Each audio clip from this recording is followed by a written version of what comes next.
Okay, all set? Good afternoon. Today we are announcing new requirements for higher education in response to the increasing COVID pandemic on campus. We have certainly learned some lessons regarding the return to campus instruction and off-site instruction. And we've seen a significant increase in the COVID infections around congregate living quarters and social gatherings, particularly around our fraternities and sororities. We still believe that education can go forward safely, but that is only if we have some additional safety measures to protect not only students, but the larger community and their families from this pandemic. We have made it clear to the Greek organizations that this is a serious issue, not just for themselves, but for the wider community. And we do have a fair expectation that students will step up to the plate and take some responsibility for this. We simply have to address this issue. It is too raging. And so we're taking these steps today to increase the safety at these sites. We need to make sure that all of our bright, young, promising students do their part to keep themselves healthy and everyone else around them. I'm joined today by the Department of Health Deputy Secretary Lacey Fehrenbach, as well as Washington Student Achievement Council Executive Director Mike Miotti, to answer questions a little bit later. So we know we have seen a real surge in the pandemic around our colleges and universities. To date, we have seen fully 35 outbreaks at colleges and universities, with more than 800 cases directly attributable to these congregate living and social gatherings associated with campuses. So this proclamation will do the following. It will require masks at all times in living areas on campus, except when outside or in sleeping areas. Congregate sleeping porches will no longer be allowed, and no more than 2 residents are allowed to share the same sleeping area. Visitations need to be limited to 5 people from outside the same household, and common areas can have no more than 5 people in them at any given time. So, in other words, we can only watch the Apple Cup on these sites with 5 of your closest friends. And when we do that, and this is really maybe the most important thing here, when we do watch the Apple Cup, we just need to socially distance. We need to wear masks, even with our good friends, because those are the settings that transmissions are occurring. And this is a fatal disease now for over 2,000 people. So in order to provide some protection, we're also requiring that colleges provide isolation and quarantine facilities to fraternity, sorority, and other group houses. And students who live in shared housing in close proximity to campus, and students living in dorms and personnel if they don't have a place to go. Students could be charged for the costs associated with that on a sliding scale. Now, institutions of higher education that don't have residential facilities, we still need them to develop a plan to provide for the isolation and quarantine needs of their students who are unable to isolate or quarantine in their usual residence. So they need to work with their local health authorities on a plan for that. Consistent with this, it's common sense that we need to make sure that meals on campus need to follow current guidance, which is meaning you have grab and go, or you set single tables to avoid infection while dining. We just got to get these outbreaks under control. And I want to reiterate, we care about the students. They have incredible futures in the state of Washington. But we care about their family members, their fathers and their mothers, their neighbors, their fellow churchgoers. And we just need to act here. A comment about our current situation with the pandemic. These additional restrictions are important, not just because we've seen COVID activity increase on campuses, but because we're seeing the same trend of increase in activity statewide, nationwide, and in some sense worldwide. This threatens our health, our businesses, our children's education, our livelihoods. So we need to get it under control. It's a part of a phenomenon called fall, of people coming inside, letting down our guards, and having the infection take off. Since I issued the Stay Home, Stay Healthy proclamation in March, we have come a long ways. We have knocked down this infection, big time. Our decisions have been backed by science. That's why they have been successful. But to mitigate the spread and to allow us to get our economy to get back going, we've got to continue this effort. And I think there's sort of a second front we're opening now in the effort against COVID, and that is we really need individuals to follow health recommendations. We've made some good decisions, and business leaders and organizations have taken responsibility to encourage people to socially distance in their business, to wear masks, and that's been very effective. But now COVID outbreaks stemming from private social gatherings are contributing to this spike in the pandemic in our state. Statewide, we are now averaging 100 cases per 100,000 residents for every 2 weeks. This is 4 times higher than our goal. So what this boils down to is that this needs to be a matter of all of us being involved in this effort on a personal basis to help our entire community. And frankly, this is a challenge. We ought to understand this is not easy work. And it's not easy because we tend to feel safe in our own environments, in our own homes. We feel certainly non-threatened when we're with our friends that we might have known for 40 years.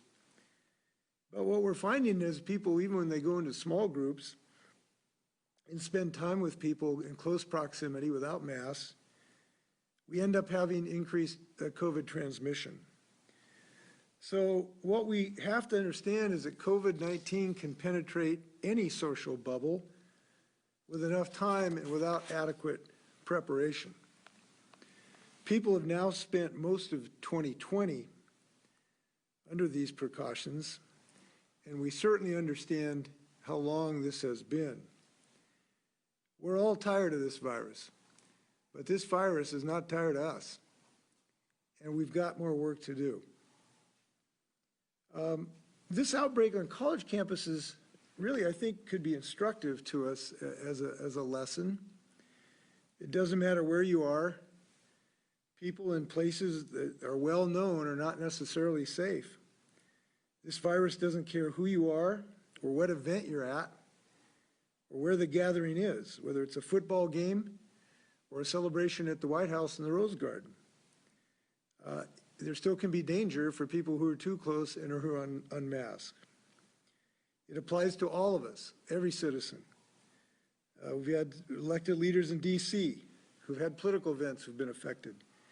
The former governor of New Jersey, Chris Christie, went up to one of these events. He got the COVID at a super spreader event, spent time in the ICU, and we're very appreciative that he has recovered. We're all happy about that. And he has indicated that he thought it was a mistake not to wear masks. So these are things that we hope remind us all of how we can be effective in protecting ourselves and our loved ones, and how we are vulnerable even in the safest, what seems to be the safest circumstances. So wherever there's a gathering, this is now an issue. Many of us have the technology to continue these gatherings remotely. And for gatherings that are in person, I hope you can consider keeping them small. Meeting outdoors is best. Meeting with open windows, second best. If you're inside, distance works, and masks work inside, even in homes. So we hope people will think about this as we continue to fight this pandemic. We want to open our economy. I want to have a comment about a concern we have in the middle of this pandemic. I'm very concerned that the Republican Party in the U.S. Senate are rushing through a Supreme Court nomination that could put the entire Affordable Care Act at risk. This would deprive millions of people from accessing health care. I joined Insurance Commissioner Kreider last week to highlight what this means for our state, and it is very, very concerning. If the Affordable Care Act were overturned by the court, 750,000 Washingtonians would lose their health insurance. And the state would lose more than $4.2 billion in annual federal funds. And this is important because it affects so many people who really don't get their insurance just through the Affordable Care Act. It would also mean that people with pre-existing conditions, cancer, heart disease, arthritis, and those who've had COVID could once again find it virtually impossible to get affordable coverage. So during these times of anxiety, Washingtonians should not have to have the increased anxiety of losing their health insurance. And this is happening in the same United States Senate that has not passed a real COVID stimulus bill to help our state more than 200 days.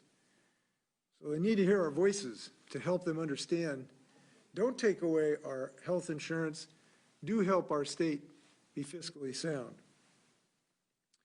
Lastly, we're 2 weeks away from the most consequential election probably in my lifetime, and most Washingtonians now have their ballots, regardless who you are or who you're for.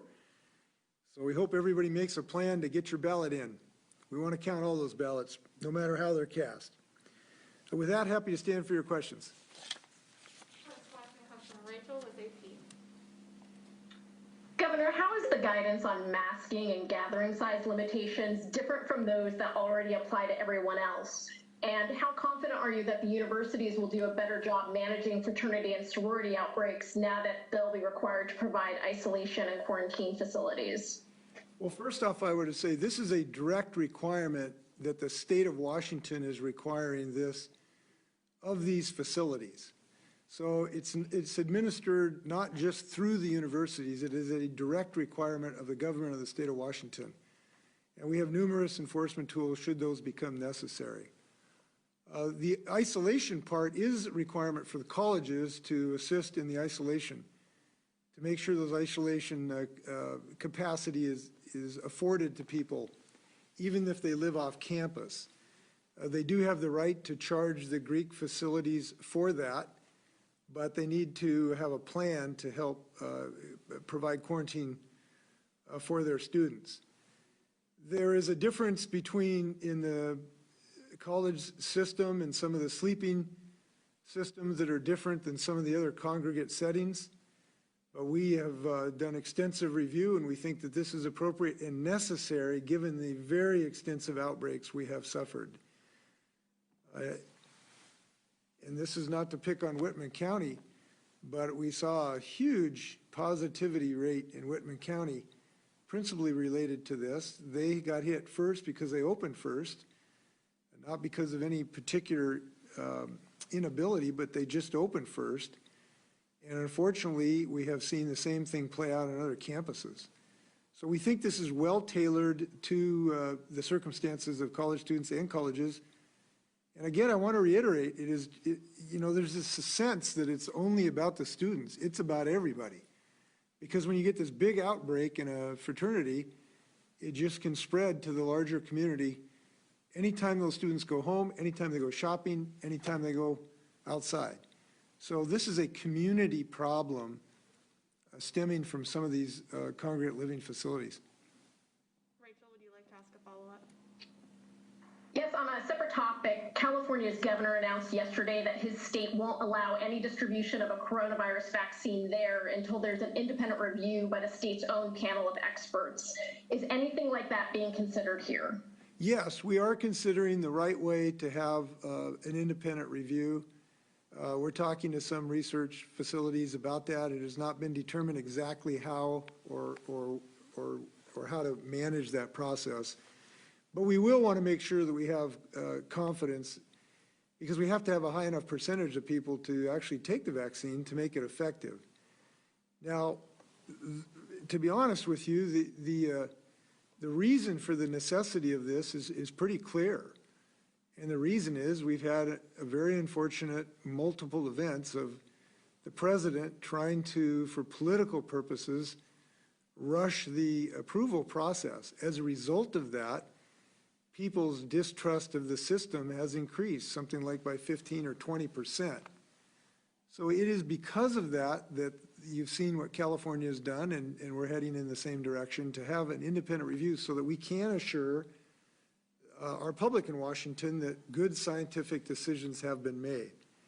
Now, having said that, to date, I think we have seen high quality of integrity of this process.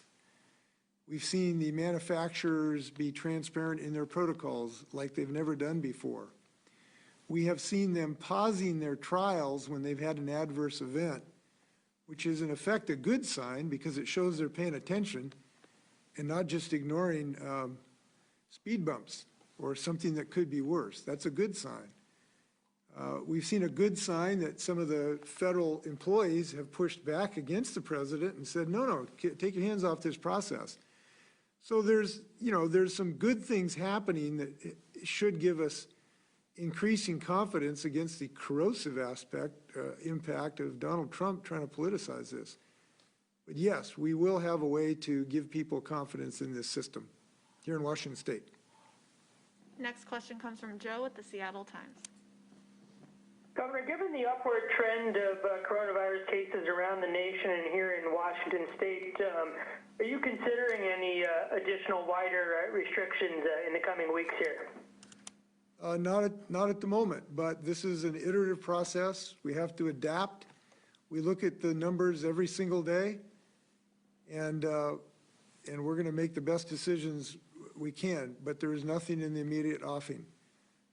That is not to say that we're not concerned about these increasing numbers. Now, excuse me if I'm a little repetitive here, but what we think we're experiencing we have experienced is profound success in the business, in the retail, in the industrial sector of knocking these numbers down. As you've heard me say this before, we've knocked them down as much or almost as any other state in the United States. I didn't check this morning, but a few days ago there were 45 states that had more infection than we do. One state had 10 times as many infections per capita as we did just a few days ago. So we've experienced really good success in the environments outside of our home, where we go to work, where we go shopping, when we go to medical facilities. But now we think what we're seeing nationally in our state and in Europe are people coming inside as the weather cools. They are going into less ventilated areas where the windows aren't open. We are socializing with our friends who we have trusted for decades, who we don't see as a threat. We're enjoying their society and we're becoming infected. And that's an international phenomenon. And so we have to figure out a way that we can adjust some of our lives in a way that we can continue to have great relationships, close relationships, without infecting one another. And that's kind of the new challenge that we have, to help people understand how to do that in a way that keeps great relationships going. We'll be talking about that quite a bit in the upcoming few weeks. Joe, would you like to ask a follow-up? Given the civil unrest this year, the heightened tension around the election, lots of disinformation going around, and the high partisanship, are you concerned that we might see instances of civil unrest here in Washington State on or after the election? And do you plan to have the National Guard on call on election night and in the days afterward if they're needed?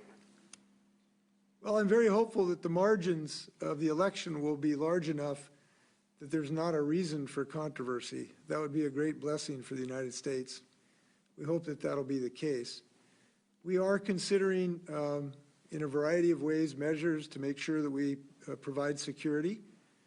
And I think we will, we've got a good handle on that. I won't go into any great detail about it. But yes, we are thinking about things to be prepared should that occur. Next question comes from Keith with Como. Hey, Governor, with the fall surge pretty much underway, are you thinking of increasing the mandate for masking to actually have enforcement of it so it's not just a voluntary personal decision? We have not considered that additional measures, mainly because we've had really good compliance. People are complying with large numbers. It can improve, but at the moment, we're not considering additional measures like that. Keith, would you like to ask a follow-up? So Governor, what is the solution here since we're going on this, what looks like a third wave, or you can call it a false surge, whatever you want? How are we going to turn the corner on this? Well, I appreciate that question. We can turn the corner on it. The good thing, if there's a good thing about this virus, is we know how to beat it. It's really in our control. And it's almost costless, which is pretty amazing, to save lives for something we know how to do, virtually doesn't cost any money, and has science behind it. And that's to simply socially distance and wear a mask, particularly when we are in inside environments, with anyone else in the same room with us, other than our immediate household. That's like the $64,000 answer to the $64,000 question. And we know how to do it. It's like, it's totally in our control. We don't need a new college degree. We don't need a new piece of equipment. We don't even need a new vaccine. It just means we have to do what we know works, which is particularly anytime you're inside, and that might be at you're watching a Seahawk game, and if you have 6 of your friends over and you're all sitting on the couch and we're not wearing masks and we're enjoying a libation and another Seahawks 6-0 start with an MVP season for Russell Wilson coming our way. But if we're sitting close together and we're not wearing masks for a couple hours, it's just potentially fatal for people. And the reason I mention this is that is such a joyous thing to be sitting on a couch watching a Seahawks game. Hardly anything more fun. But if we can figure out a way to do that where we're spread out, and if we are going to come in close, within 6 feet, I wear a mask anytime I'm around with a lot of, a bunch of other people inside. I encourage it. If we're having dinner parties with friends who we trust, and this is the insidious nature of this virus. It's just so easy to have a good friend over, to a dinner party, have 6 friends over and talk for 2 or 3 hours. And it turns out somebody was positive. You didn't know that then. Nobody knew they were positive. And boom, you've got a bunch of people potentially infected. We're having a birthday party, and you have a bunch of friends over, and boom, you got a spreader event. So the challenge is, the things that we are most comfortable with are now becoming the most dangerous, which are these social interactions in our very comfortable settings. And again, I want to reiterate, it doesn't matter what setting it is. It could be a ball game. It could be a party. This virus works in any environment. Certainly inside without windows open, it's the best for them to get you. So that's the answer. We can do it. We have done it before. We've knocked this virus down before. We did things better than most other states. And as a result, we've had a better result than most other states. So we know we are capable of doing this. We know the science. We get the science. There's no debate about the science. Masks work. Dr. Fauci will tell you masks work, and so will the prevailing science. There's no question about that. And so does social distancing. Next question comes from Jim with the Spokesman Review. Governor, you know that gatherings on campus are responsible for spreading the virus. How about gatherings like political rallies where people are outside but unmasked? Is there any evidence that that's spreading the virus in any parts of the state? I don't know of a specific identified super spreader event at any of these, but we can't eliminate that has happened. The genetic coding of where this comes from, hasn't been that clear. But we do know these super spreader events can happen outside. And when people are close contact, we showed the picture, didn't we? We showed the picture of the Rose Garden. You saw that picture of the folks in the Rose Garden. And there was a whole bunch of folks in the first 2 or 3 tiers of that meeting that were infected. So it is safer outside than inside. There's no question about that. But I just tell you, I certainly would not want a loved one of mine sitting next to somebody else with no mask on for any period of time, even outside. So I am concerned about that. I think it's unwise for people to have, get-togethers or rallies even outside where you're not socially distanced and you are not masked. I highly recommend against that. Lacey, did you want to add anything? Lacey, we can't hear you. You may look at some of the description of the Sturgis motorcycle rally too, that my understanding is much of that is outside activity. They think that that has become a spreader event throughout the Midwest. North Dakota has now 10 times, almost 10 times the number of infections we do right now. Lacey, can we try your audio one more time? No, we still can't hear you. We'll come back later. Jim, would you like to ask a follow-up? Yes, on another topic, people in Stevens County are wondering when you will appoint replacement county commissioners from the list you were sent last week, and what you think about two of the positions. The choices are the same as the commissioners who were removed by a judge. Haven't made decisions about that. I guess what I would say is soon, but I can't give you an exact date. And I won't make a comment about the individual candidates at the moment. Next question comes from Austin with Northwest News Network. Hello, Governor. A question about efforts in the UK to try to get kids back in school and keep them in school. And it seems like a lot of the leadership there has been saying that in order to do that, they will prioritize keeping schools open, and even if that means closing pubs and restaurants and shutting down other activities. Why not more of an emphasis in this state and getting kids back into school, even if it means restricting other parts of day-to-day behavior and activities? Well, to start with, as you know, these are decisions that local school boards make. We have not mandated this from the state level. We have made recommendations. Our most recent recommendations in the moderate risk category is to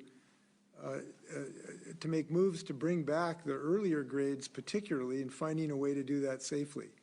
So we have made that recommendation, but these are local school board decisions. And we are continuing to look at the success of other schools. I've asked for actually a review to be provided me of some of the experience of the schools around the state, both public and private, that have returned, particularly in the earlier grades. So it is something we continue to look at, and hopefully we'll be able to do that as we learn more about this virus and the ability to do this safely. Austin, would you like to ask a follow-up? Yeah, just briefly, you mentioned that when there is a vaccine available, in order to be effective, most people will have to get it. What are your thoughts on requiring a vaccine, or along the lines of the recent change in state law and the measles vaccine, not allowing any sort of personal or philosophical objection? Well, I would think at the moment that it should be the same regardless of which vaccine it is. The same rules should apply. So I would hew to my previous position. By the way, I just wanted to add something, your question about the schools. I would refer you to our revision most recently regarding reopening schools that basically had the language that I'm referring to. You may want to take a look at that. Next question comes from Alexis with the News Tribune. Governor, where does the population of colleges and universities fall when it comes to priority for a vaccine? How is the state evaluating that? I was going to make a terrible joke that I will defer. So the people on the colleges will be treated with no different prioritization than similar demographics, or neither greater nor lesser just because you're in college. So I'm not sure that I totally understand your question. There'll be no difference whether you're a 20-year-old in college or a 20-year-old in an apprenticeship. Unless that apprenticeship is in a healthcare field, in which case you may be in a higher priority, because we anticipate that people who work in the healthcare system will be a top priority during with the limited amounts of vaccine we have. And by the way, this will be a challenge for us because the stocks will be very limited to begin with. So this will be a challenge for us as we go through these priorities. Alexis, would you like to ask a follow-up? No, thank you. Next question comes from Hannah Scott with Cairo Radio. Governor, first of all, or it could be for someone else who can speak to the colleges or university, I'm curious if we're doing mostly remote learning, why is student housing open at all? Well, this is a decision best asked to the fraternities. They're the ones who, they're separate nonprofit organizations. The colleges do have dormitories. I know there's some students that do have to be on campus, and some of the scientific training they have requires some physical presence. I think that they are at a reduced. My understanding is that the capacity of dorms are reduced. Same in the Greek system, which is a part of a good decision. And it may be to make sure people have a place to go as well. But I would refer your questions to the colleges about that. Hannah, would you like to ask a follow-up? Yes, and this is for the governor. Back in March, I asked you about it was a minority number of people who really weren't kind of buying into the threat from COVID. Over the summer, we've seen in cases go up, but no real big increase in deaths. And I've seen the number of people who don't believe the threat from COVID increase myself, people who don't mask up and don't follow the guidance. How can you fight that at this point? What would you say? You know, I missed the first part of your question. Your question is, what can we do about people who won't listen to the truth? Is that what the question is? More people now don't believe in the threat from COVID than in the beginning. Well, first off, I'm not sure that's true. I actually don't believe that's the situation. And the reason is that the number of people who accept the wisdom of wearing a mask is, you know, probably 10 times higher than it was the day we had our first death in the state of Washington. We have had a dramatic increase by many, many times of people who do believe wearing masks makes sense, and that's why we're having success. Look, we didn't knock these numbers down by accident. This was not just because we drew the lucky card. It's because Washingtonians are wearing masks by huge majorities, huge majorities. I would love to have the same electoral result as the percentage of people who are wearing masks right now. That would be wonderful from my perspective. So we are succeeding by huge majorities. Now, it's not 100%, and the minority sometimes is the squeaky wheel on this. But don't think that just because the President of the United States is trying to downplay this problem and trash talk Dr. Fauci every day and try to say that this is a mirage and encourage you to go listen to QAnon about this problem. Don't think that speaks for the people of the state of Washington. It doesn't. It may be loud, it may be annoying, but it does not speak for us. We are speaking by wearing masks when we go to the grocery store. And if you go to a grocery store, you'll see huge compliance. Same with other stores. So I do think that it is not yet unanimous, but it is a huge majority and it is being successful. But what we need to do now is to take that success that we have displayed when we go shopping in social settings so that we protect ourselves in social settings as well as we do at the grocery store. And if we do that, and I believe that we can and will, we will be able to save ourselves from thousands of more deaths. And we have saved ourselves thousands of more deaths. If you look at our rate of fatalities and compare it to what they're experiencing in other states, we have saved thousands of lives because of what we've done already. So I feel confident Washingtonians are going to continue this effort in huge majorities. We have time for 2 more questions. Next one comes from Jerry with the Everett Herald. Governor, as you know, the Supreme Court has threw out Initiative 976, but I'm wondering, it's the voters, the majority voters do want their the vehicle registration fees set at $30 plus those other fees, regardless of whether they live in the Sound Transit area or not, just statewide, the vehicle registration fee they would like capped. Are you prepared to support that in 2021 or not? If not, why not? Well, just like many of the things Mr. Iman has proposed, that initiative would not have produced $30 car tabs. That was a con job. It would not have done it, even if it was not illegal and unconstitutional. That's to start with. But yes, people's frustration is abundant.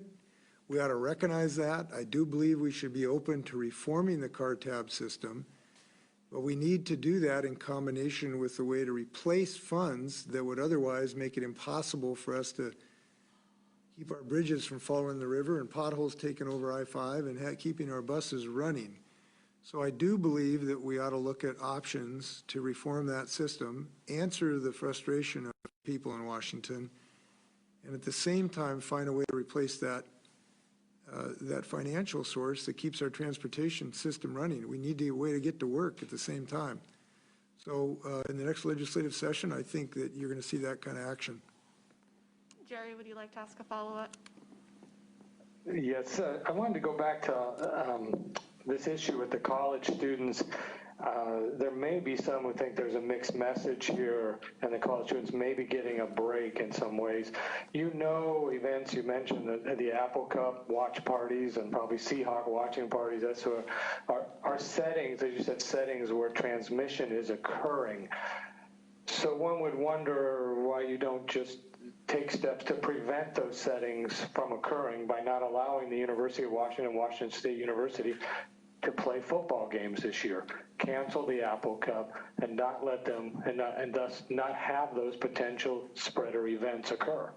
That would not materially change the situation. People, it's not what you're doing at the event, it's where you're sitting at the event.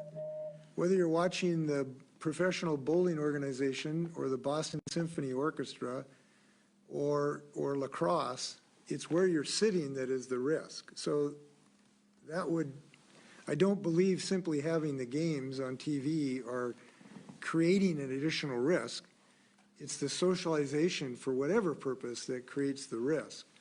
So we have focused and will focus our energies in helping people to understand that. And the key to that, I think, and we'll be having a communication strategy from the Department of Health to help people understand that we can have this false sense of security, that we feel very secure in our own homes. We don't consider them a risk.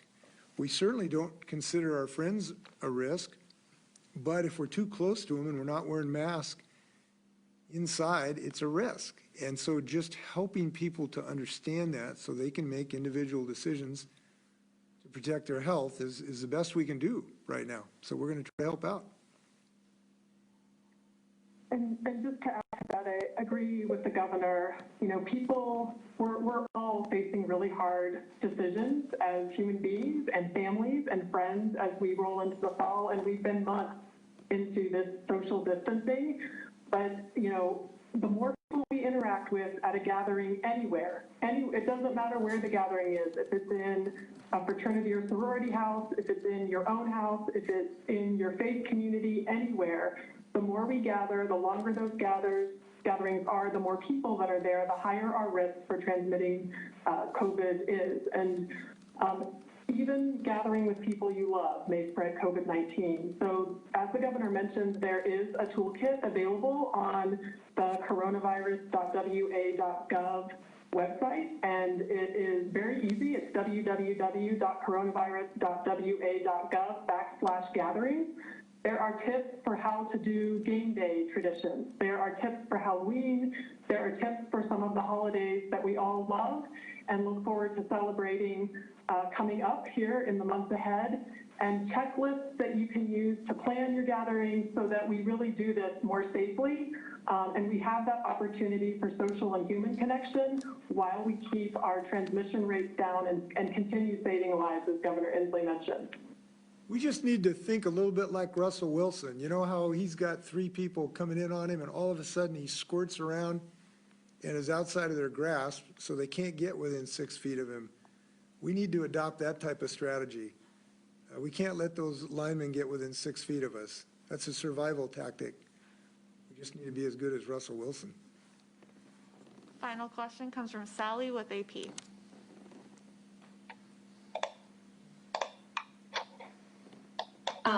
Hi, Governor. Can you talk more about requiring colleges to house workers who live on campus who may be exposed to COVID?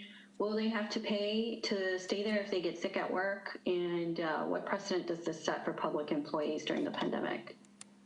You know, I'm not sure if we addressed that. Lacey, could you help me on that payment issue for employees of colleges? I'm not sure we addressed that issue. And if you don't know the answer, we'll have to get back to the questioner. I do not know for employees. For students, there is the ability to charge on a sliding scale, so we don't want low-income students who cannot afford to pay to be charged, but recognize that the universities do have some expenses to recover. So we'll go ahead. Go ahead, Mike. I was just going to add that the campus employee provision applies to campus employees who already live on campus, which is, you know, normally a condition of employment that they're living on campus, and so that's somewhat of a different relationship, but we can get you more details on it if you like that. Yeah, I'll get you an answer to that. Sally, would you like to ask a follow-up? Yeah, Governor, can you address, I mean, what kind of precedent this sets for public employees, employers during the pandemic? Well, I don't think we've addressed this specifically in other contexts. Are there other situations where public employees have to live at the site? We'll have to think through that. It's a very interesting question, and next time we talk, I'll have a really good answer for you. Any final words, Governor? No, except I owe you a couple of answers, and go Cougs, go Huskies, and go safely.